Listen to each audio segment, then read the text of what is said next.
ഒരു പോസ്റ്റ് പോലും ഷെയർ ചെയ്യാത്ത ആർട്ടിസ്റ്റുകളുമുണ്ട് എനിക്ക് തോന്നുന്നു. ഞാൻ കണ്ടിരിക്കുന്നു. സത്യമാണ്. നമുക്ക് ഒരു പ്രൊഡ്യൂസർ എന്ന നിലയിൽ അത് എത്രമാത്രം ദുഃഖകരമാണ്.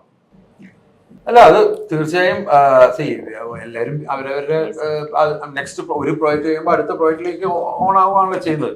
പക്ഷെ അപ്പം പലരും പ്രൊമോഷന് വരാൻ പറ്റാത്തത് അതുകൊണ്ടായിരിക്കാം. എന്നിരുന്നാലും ഒരു പോസ്റ്ററൊക്കെ ഷെയർ ചെയ്യാൻ വളരെ ഈസി ആണല്ലോ. അതിന് സമയവും ഇന്ന സ്ഥലത്ത് വേണമെന്നോ ഒന്നുമില്ലല്ലോ.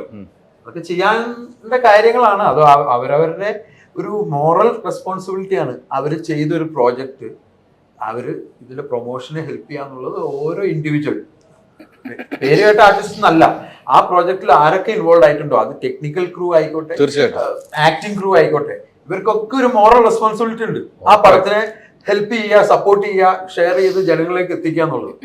നമ്മളൊരു പടം എടുത്തുകൊണ്ട് അത് വിജയം ആവുന്നില്ലല്ലോ. അത് പ്രൊമോട്ട് ചെയ്ത് അതിനൊരു ഇൻട്രസ്റ്റ് ജനങ്ങളിൽ എത്തിക്കുക, അതാണല്ലോ ഏറ്റവും ഇമ്പോർട്ടന്റ് ഇപ്പോഴത്തെ കാലത്ത്. ഈ പണ്ടത്തെ പോലെ അല്ലല്ലോ, ഇപ്പൊ എല്ലാ ആഴ്ചയിലും 5ഉം 10ഉം പടങ്ങളാണല്ലോ ഇറങ്ങുന്നത്. അപ്പം സർവൈവൽ ഓഫ് ദ ഫിറ്റസ്റ്റ് എന്ന് പറഞ്ഞ സംഗതിയാണ് ഇൻഡസ്ട്രിയിലുള്ളത്. എല്ലാ പടവും വിജയിക്കണമെന്നില്ല.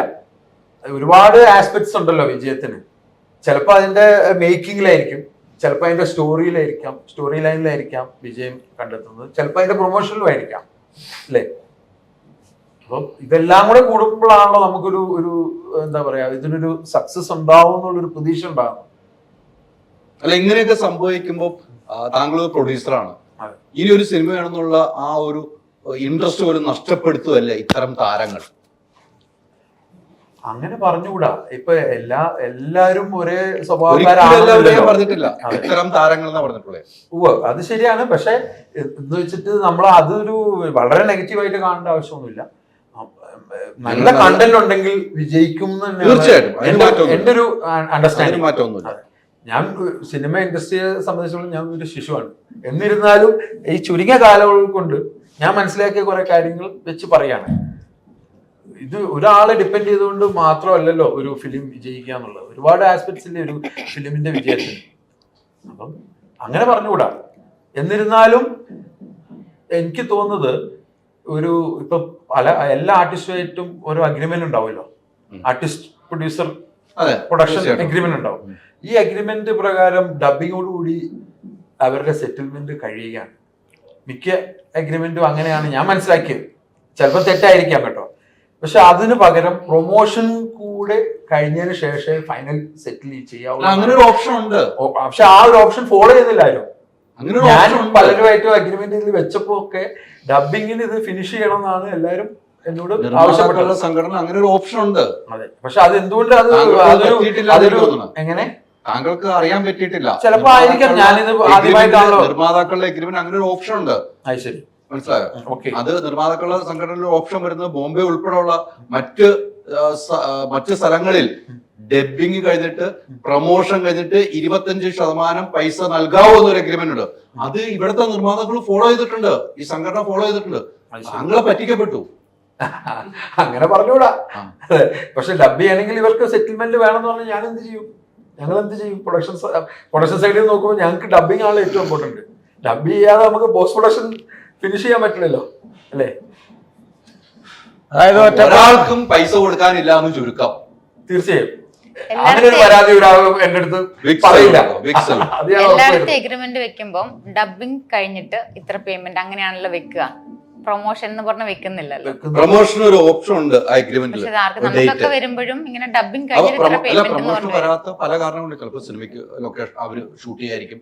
നമ്മൾ കുറെ നാൾ കഴിഞ്ഞിട്ട് സിനിമ ഇറങ്ങാണ്. അത് അവരെ കുറ്റപ്പെടാനും ഞാൻ വേറെ സംഭവം വരച്ചാല് ഇപ്പൊ നമുക്ക് അപ്രതീക്ഷിതമായ മഴ, ഒരു ദിവസം അറിയാലോ, ഒരു ദിവസം മാറിക്കഴിഞ്ഞാലുള്ള എത്ര പ്രശ്നങ്ങൾ വരുന്നു. ചിലപ്പം ആ ഒരു ഒറ്റ ദിവസം അല്ലെ 2 ദിവസം അടച്ചങ്ങ് പെയ്ത് കഴിഞ്ഞാൽ ഇതിനെല്ലാം മാറി കൂട്ടിയിടിച്ചു. തീർച്ചയായും അങ്ങനെ അല്ല, പാളയം PC-യുടെ ഷൂട്ടിങ്ങിനിടയിൽ നമുക്ക് 2 ദിവസം നഷ്ടപ്പെട്ടു മഴ കാരണം. അപ്പൊ ഈ 5 ദിവസം വേറെ സ്ഥലത്ത് കൊടുത്തേക്കുമായിരിക്കും ഇയാള്. അതെ അതെ. അപ്പൊ അങ്ങനെ വരുമ്പോ അത് മൊത്തം പ്രശ്നമായി പോകും. അല്ല, അതുകൊണ്ട് പ്രൊമോഷൻ അതും പ്രൊമോഷനായിട്ട് ബന്ധമില്ലല്ലോ. എടുത്തു വെച്ച സിനിമ റിലീസ് ചെയ്യുന്ന ഇപ്പോഴാണ്, അല്ലെ? ഇന്നിപ്പോ പ്രൊമോഷൻ നമ്മൾ നേരത്തെ കണക്കൂട്ടി പ്രൊമോഷൻ പറയുമ്പോൾ ആ മറ്റുള്ളവർക്ക് ചിലപ്പോൾ നമ്മുടെ പ്രൊമോഷന്റെ ഡേറ്റ് അടുത്തിട്ടായിരിക്കില്ല ഈ അടുത്ത പടം അവിടെ നടക്കണത്. അല്ല അങ്ങനെ ഉണ്ടാകാം. അല്ല, ഇത് അനുഭവിച്ചതാണ്. ഞാനൊരു പടം പ്രൊഡ്യൂസ് തീർച്ചയായിട്ടും. ചെയ്തതാണ്. ഡോക്ടർ ഒറ്റ പടം പ്രൊഡ്യൂസ് ചെയ്തപ്പോ തന്നെ ഇത്രയും വർത്താനം പറയാൻ ആളായി. അതെ. അതല്ല, ഞാനിതിന്റെ കാര്യങ്ങൾ പറഞ്ഞതേ ഉള്ളൂ. അല്ല, എന്റെ പടത്തിൽ അഭിനയിച്ച നായകനെ എനിക്ക് ഒരു പ്രൊമോഷൻ പോലും കിട്ടിയില്ല. അതെ. അദ്ദേഹം വേറൊരു സിനിമയിൽ അഭിനയിക്കുന്നത് ഞാൻ അയാളെ കുറ്റം പറയാനൊന്നും പോയില്ല. കാരണം അത് ഇമ്മീഡിയറ്റ് ആയിരുന്നു. ഇത് കുറെ നാള് ഷൂട്ട് കഴിഞ്ഞതിന് ശേഷമാണ് അല്ലേട്ടൻ ഒരു വർഷമായി. ഒരു വർഷത്തോളം അതിൻ്റെതായ റീസൺസ് ഉണ്ട്. ആക്ച്വലി ഇത് വന്നപ്പോൾ ഞാനായിരുന്നില്ല ഇതിന്റെ producer, I was A co producer. ഇത് മിഡ് വേ വെച്ചിട്ട് ഫിനാൻഷ്യൽ ക്രൈസിസ് കാരണം ആദ്യത്തെ പ്രൊഡ്യൂസർ ഓൾമോസ്റ്റ് ഇത് ഹെൽഡപ്പ് ആയി. ഈ പ്രോജക്ട് തൂക്കുകയറിലായപ്പോൾ ഞാനിത് ഏറ്റെടുക്കുകയും ഞാൻ പുതിയൊരു ബാനർ ഉണ്ടാക്കുകയും അങ്ങനെ ഒരു പ്രൊഡ്യൂസറായി മാറിയ ഒരാളാണ്. അതൊന്നും ഞാൻ പ്ലാൻ ചെയ്തിട്ട് പാളയം PC ഞാൻ പ്ലാൻ ചെയ്ത ഒരു പ്രോജക്റ്റേ അല്ല. പക്ഷെ എന്നെ കൊണ്ടാവുന്ന രീതിയിൽ ഞാൻ പല സ്ട്രഗിളിലൂടെയും പോയിട്ട് ഇത് എങ്ങനെയായാലും ഇത് ഇതുവരെ എത്തിച്ചു, അത്രമാത്രം. അപ്പൊ അതുകൊണ്ട് ഞാനിത് അനുഭവിച്ചിട്ടുള്ള ഒരാളാണെന്ന് ഞാൻ പറഞ്ഞതാണ്. ഡോക്ടറെ പോലെ അനുഭവിച്ചിട്ടുള്ള ആളാണ്. എന്റെ നായകനും ഒരു സ്ഥലത്ത് പോലും എനിക്ക് കിട്ടിയില്ല. ഞാൻ അയാളുടെ പരാതി എന്റെ ഏറ്റവും അടുത്ത സുഹൃത്താണ്, എല്ലാമാണ് ഞാൻ പറഞ്ഞില്ല. കാരണം അയാൾ പരാതി പറയല്ല ധർമ്മേട്ട, ഇതിലൊരു മോറൽ റെസ്പോൺസിബിലിറ്റി ഇല്ലേ? അത് അഭിനയിച്ച ആൾക്ക് ധാർമ്മിക ഉത്തരവാദിത്വം ഉണ്ട്. ആ പടം നമ്മൾ അവരെയും കൂടെ പ്രൊമോട്ട് ചെയ്യാണല്ലോ. നമ്മൾ പോസ്റ്ററിൽ ഓരോരുത്തരും ഹൈലൈറ്റ് ചെയ്യും, നമ്മൾ ഇവരൊക്കെ ഒക്കെ നമ്മൾ പബ്ലിക്കിലേക്ക് വിടുമ്പോൾ ഈ വലിപ്പച്ചെറുപ്പം നോക്കിയിട്ട് പുള്ളി വേറൊരു വലിയ സംവിധായകന്റെ പടത്തിൽ അകപ്പെട്ടു പോയി. പിന്നെ ഞാൻ വിളിച്ചാൽ വരാൻ പറ്റില്ല. അങ്ങനത്തെ ഒരു ഇങ്ങനെ ആയിരിക്കണം, അല്ലാതെ പറ്റാത്ത കുഴപ്പമൊന്നും ഉണ്ടായിട്ടൊന്നുമല്ല. എന്നോട് ഇഷ്ടമില്ലായിട്ടൊന്നുമല്ല, എന്നോട് സ്നേഹമില്ലായിട്ടല്ല. അല്ല, എന്നിരുന്നാലും പ്രൊമോഷൻ വിട് പല അസൗകര്യങ്ങൾ കൊണ്ടും മറ്റുള്ള പ്രോജക്ട്സിൽ അവരെ ഡേറ്റ് കൊടുത്തിട്ടുള്ള ഇഷ്യൂസ് കൊണ്ടും അവർക്ക് വരാതിരിക്കാനോ വരാൻ ബുദ്ധിമുട്ടായിട്ടുള്ള അവസ്ഥയായിരിക്കാം. എന്നിരുന്നാലും നമുക്കിപ്പോ ഫേസ്ബുക്ക് ഓൺലൈനുള്ള സോഷ്യൽ മീഡിയ കൂടെയും പ്രൊമോട്ട് ചെയ്യാലോ. അതിന് വേറെ ഒരു എവിടെ ഏത് ലൊക്കേഷനിൽ ഇരുന്നാലും ഇതൊക്കെ ചെയ്തുകൂടെ? ചെയ്യാൻ പറ്റും. അതാണ് ഞാൻ ചോദിക്കുന്നത്. അപ്പൊ അത് ചെയ്തുകൂടെ എന്നാണ് ചോദിക്കുന്നത്.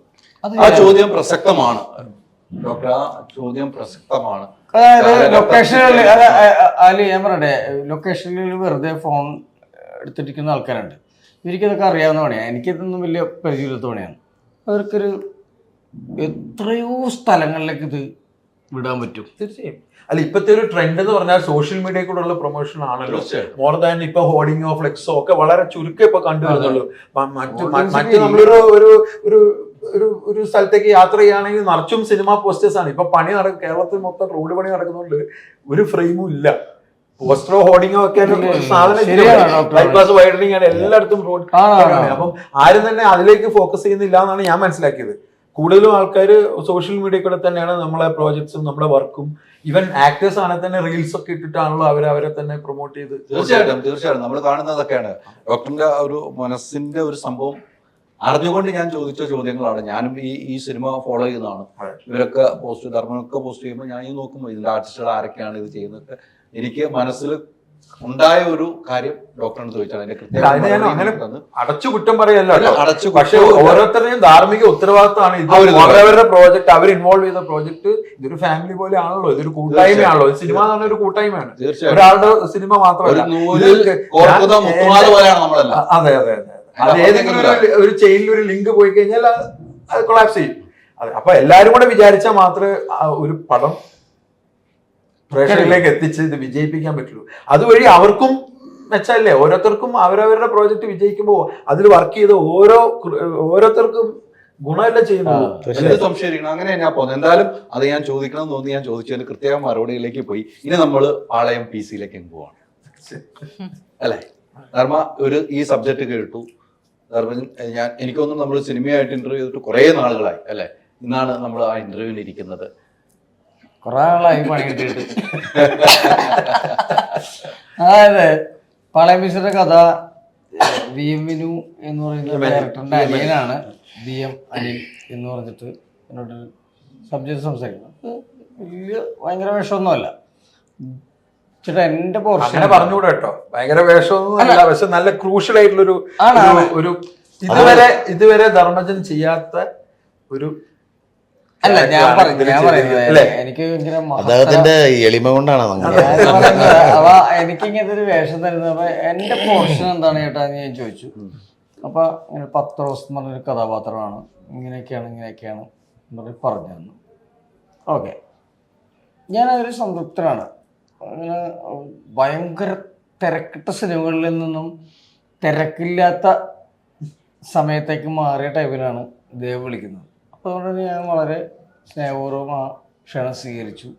അവിടെ പോയി നല്ലൊരു ക്രൂ ആണ്, ഇന്ന ആൾക്കാരൊക്കെ അഭിനയിക്കാനുണ്ട് എന്നൊക്കെ പറഞ്ഞ് വളരെ സന്തോഷത്തോടുകൂടി സ്നേഹത്തോടുകൂടി അഭിനയിച്ച ആ റോളും നല്ലതായിരുന്നു. അത് ആ റോളിനെ പറ്റി ഞാൻ പറയുന്നില്ലെന്നേ ഉള്ളൂ. എല്ലാ സിനിമ കണ്ട് പ്രേക്ഷകത്തെ കാണട്ടെ.